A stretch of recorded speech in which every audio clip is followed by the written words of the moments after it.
Halo Sobat Insan, bertemu lagi bersama Insan Gading, insan yang kuat berjuang untuk keluar dari kemiskinan struktural, dan apalagi buat kamu yang generasi sandwich.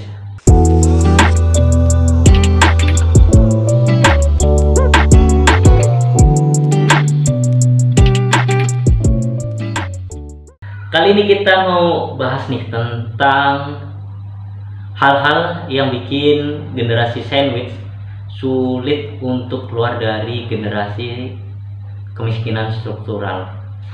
Jadi buat kamu yang belum paham, baru bergabung nih ya. Jadi Insan Gading adalah sebuah insan yang bersama kita membedah nih gimana caranya keluar dari generasi sandwich. Kemudian generasi sandwich sebenarnya bukan kemauan kita ya, dan nggak bisa keluar juga, itu tanggung jawab yang keberkahan yang diberikan Allah Subhanahu wa Ta'ala. Kita dipercaya dengan beban yang lebih dari yang lainnya dan keluar dari kemiskinan struktural.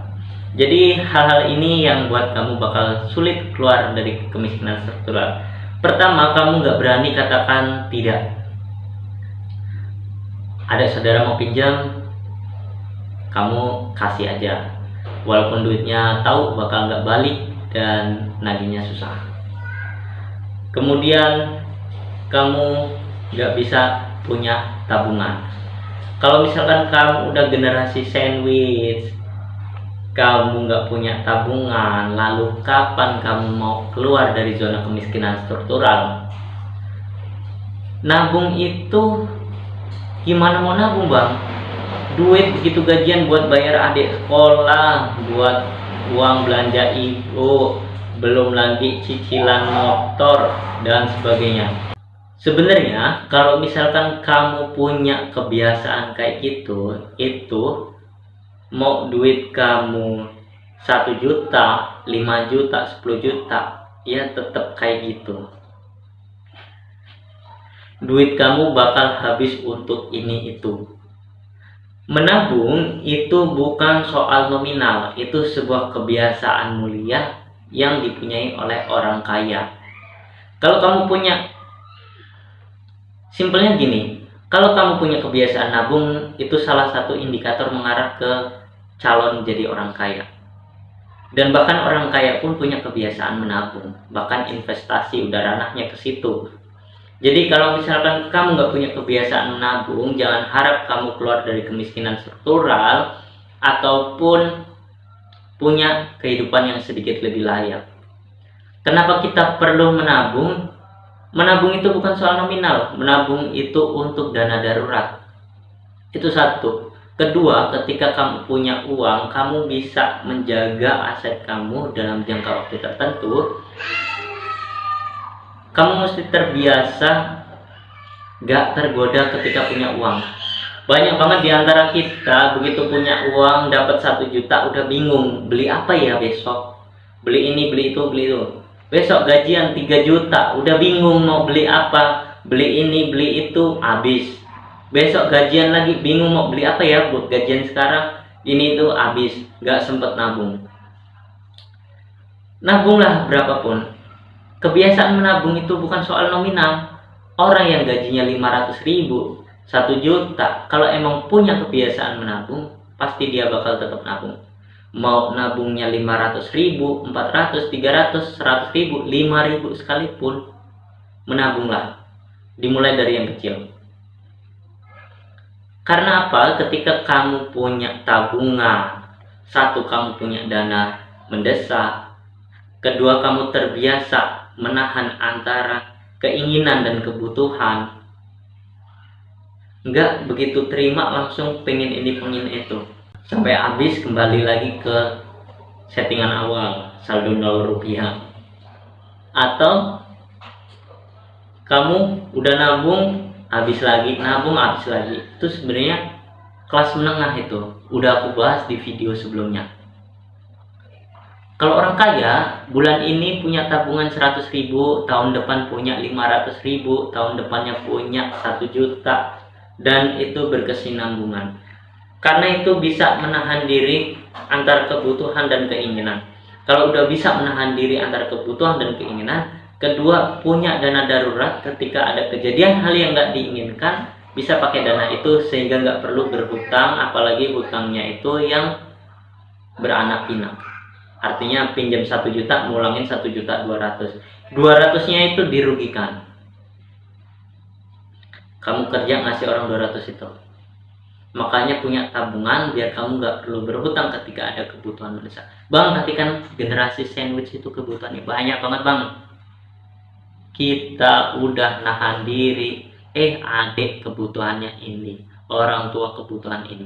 Inilah kelemahan dari generasi sandwich. Kamu kalau misalkan mau keluar dari kemiskinan struktural, kamu sesekali harus berani katakan tidak. Keuanganmu tetap kamu yang kendalikan. Walaupun kamu menanggung orang tuamu, kamu menanggung adikmu, kakakmu, tetanggamu, saudaramu atau sepupumu, keuanganmu tetap kamu yang kendalikan. Inilah poinnya. Ketika keuangan kamu yang kendalikan, kamu bisa mengontrol antara kebutuhan, keinginan, dan kamu bisa mengontrol bulan depan ada kebutuhan apa, maka bulan ini aku harus menyiapkan apa. Kamu posisi dana daruratnya seberapa, maka ketika kamu ada resiko di kemudian hari, kamu bisa ancang-ancang, bisa mengendalikan. Lain halnya kebanyakan generasi sandwich gini. Bener, generasi sandwich nanggung adik, kakak, orang tua. Tapi secara keuangan tidak bisa mengendalikan secara pribadi atau independen. Misal, tiba-tiba adik ingin beli HP. Itu keinginan. Kalau keuangan dikendalikan oleh kamu tahu dana darurat kamu misalkan tinggal 500.000 karena ada kebutuhan mendesak sebelumnya. Dan HP itu kalaupun ditunda itu nggak apa-apa. Tapi kamu tetap maksain beliin HP buat adik kamu. Yang sebenarnya kalau ditunda pun nggak masalah. Artinya masih bisa nunggu bulan depan. Kalau kamu kendalikan uang kamu sendiri, kamu tahu uang kamu tinggal 500.000, kamu tahan, dek bulan depan ya, seperti itu. Bulan depan kamu udah gajian, dan kamu punya dana lebih, baru kamu belikan HP dengan catatan kamu masih punya dana darurat. Jangan sampai kamu punya uang 500.000, adikmu minta beli 1 juta, kamu bela-belain 500.000-nya kamu pinjam orang.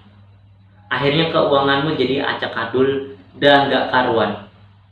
Inilah hal yang paling fatal banget generasi sandwich. Kenapa susah banget keluar dari kemiskinan struktural? Karena keuangannya dikendalikan orang banyak. Adik minta ini minta itu tanpa memperhatikan keuangan kakaknya yang taunya minta, dan kamu juga nurutin aja. Pastikan keuangan kamu dikontrol oleh kamu sendiri. Mana kebutuhan? Kalau kebutuhan oke, tapi tetap perhatikan keadaan keuangan kamu. Kalau misalkan itu keinginan, berani katakan tidak, dan berani katakan bulan depan saja atau 2 bulan ke depan atau bagaimana. Pokoknya tetap keuangan kendalikan kamu secara independen. Kalau kamu ingin keluar dari kemiskinan struktural.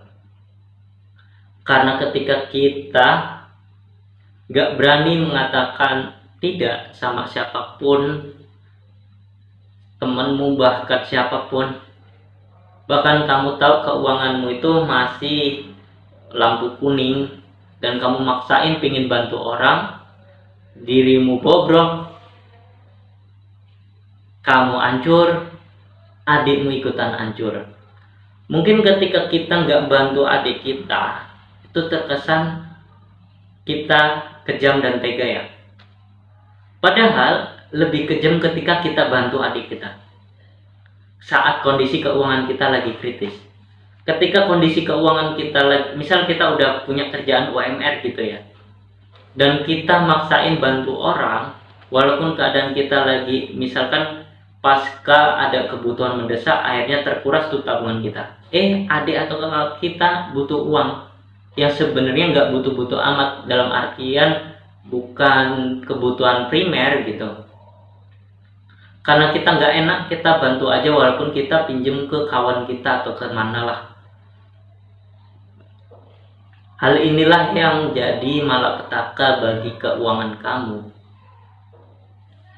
Makanya pastikan keuangan kamu, walaupun kamu bantu sana sini, tapi tetap kamu yang mengontrol keuangan secara keseluruhan. Kamu yang mengendalikan antara kebutuhan dan keinginan siapapun, saudaramu, adik, kakak, orang tua. Kecuali untuk 3 hal tadi ya, untuk keberlangsungan hidup, untuk pendidikan, dan untuk hal yang mendesak. Mendesaknya pun mendesak yang kebutuhan ya. Oke, itulah, terima kasih buat kamu yang udah subscribe channel ini. Kita akan bedah terus bagaimana caranya keluar dari kemiskinan struktural, karena memang generasi sandwich ini benar-benar butuh pendampingan dan perhatian khusus untuk Indonesia generasi emas 2045. Sampai ketemu di video besok, dan kamu yang mau request bahas apa nih ke depan, kendala apa yang kamu pingin kamu tanyakan, kamu bedah, sebenarnya baiknya gimana sih bang gitu. Pokoknya tulis aja di kolom komentar, nanti kita bedah bareng-bareng. Sampai ketemu dan bye-bye.